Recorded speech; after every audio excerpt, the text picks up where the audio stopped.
Halo, selamat datang di Jurnal Yos, sebuah channel sederhana yang membahas seputar anime. Video kali ini gue akan meneruskan review anime Appare Ranman episode kedua. Dan perlu diingatkan jika video ini mengandung spoiler. Sedikit flashback ke belakang, di episode sebelumnya kita sudah diberi gambaran bagaimana awalnya Appare dan Kosame bisa nyasar ke benua Amerika. Nah, di episode kedua ini kita masih berkutat pada masa lalu, yaitu awal mula kehidupan Appare dan Ranman di Amerika yang sedang menyusun strategi untuk bertahan hidup. Bagaimana kelanjutannya? Berikut ulasannya.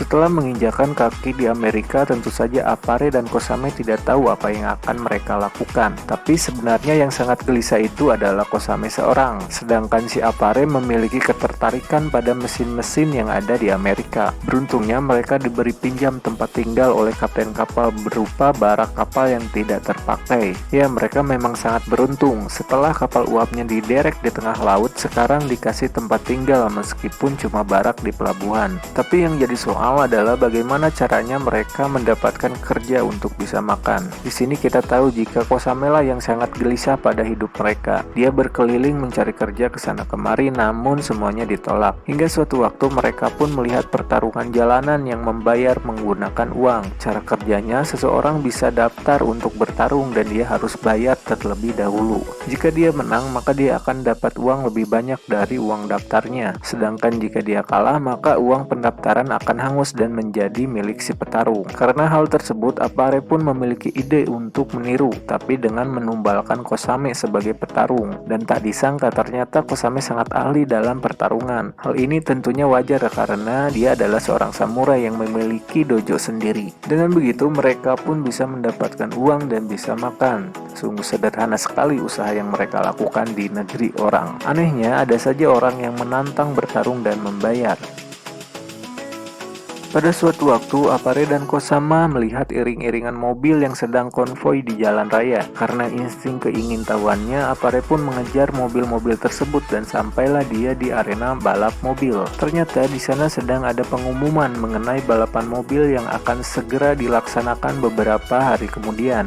Balapan tersebut memiliki trek yang sangat panjang, yaitu melintasi benua yang sangat besar ini, di mana garis startnya dimulai dari Los Angeles dan berakhir di New York. Tentu saja Kosame yang tidak tertarik mengomentari hal tersebut. Untuk alasan apa orang-orang ini memacu kendaraannya dengan sangat cepat untuk melintasi benua? Menurutnya ini konyol. Namun berbeda halnya dengan Appare. Ternyata Appare memiliki ketertarikan dengan balapan tersebut, atau lebih tepatnya dia tertarik dengan kendaraan-kendaraan yang dipakai untuk balap. Selain itu, balapan ini memiliki hadiah untuk sang pemenang, yaitu sebesar $1 juta, dan uang tersebut bisa digunakan untuk bisa pulang ke Jepang.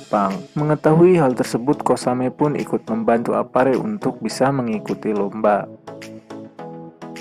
Untuk mengikuti balapan, setidaknya Appare harus memiliki mobil, tapi dia tidak akan membeli, melainkan Appare akan membuatnya sendiri. Dan untuk mengetahui cara pembuatannya, Appare harus mengetahui seluk-beluk mobil balap tersebut. Maka dia dan Kosame pun pergi ke tempat balapan pada malam hari dan mengendap-endap. Tanpa disangka, ternyata tempat tersebut ada orangnya, yaitu Jing Xialian, seorang perempuan beretnis Tionghoa. Saat itu Jing sedang memacu kendaraannya dan dia akan menabrak Appare yang muncul tiba-tiba di sirkuit. Untungnya Jing berhasil membanting setirnya. Namun karena hal tersebut, mobil yang dikendarai Jing rusak dan dia khawatir pasti akan dipecat oleh bosnya. Dia pun berkenalan dengan Appare dan Kosame yang datang malam hari untuk melihat jeroan mobil dan bertujuan untuk membuatnya agar bisa mengikuti balapan. Tentu saja tujuan mereka ditertawakan oleh Jing. Menurutnya itu mustahil. Sebenarnya Jing adalah seorang montir, namun dia memiliki memiliki keinginan untuk menjadi pembalap. Dan seperti kisah klasik lainnya di abad lampau, wanita tidak punya pilihan dan dilarang menjadi pembalap. Makanya hingga kini Jing selalu sembunyi-sembunyi untuk memacu mobil balapnya, yaitu pada malam hari ketika tidak ada orang yang melihat. Setelah Jing pergi, Apare memperbaiki mobil yang rusak hingga esok harinya dia memberi kejutan kepada Jing mengenai mobil tersebut. Pada episode kedua ini, sepertinya beberapa tokoh yang kita lihat sekilas di episode pertama mulai bermunculan dan berkenalan. Tidak hanya pertemuan dengan Jing, Apare dan Kosame juga bertemu dengan Hot Toto, seorang bocah Indian yang mencari-cari pria bertato di lehernya. Dan yang paling misterius adalah pertemuan dengan seorang artis balapan yang menolong Kosame ketika ditodong pistol di akhir episode. Nah, itulah ulasan anime Apare Ranman episode kedua. Jika kalian punya pendapat, kritik, dan saran, silahkan jangan sungkan berkomentarlah di bawah. Nantikan video selanjutnya di Jurnal Yos. Terima kasih dan salam Yos.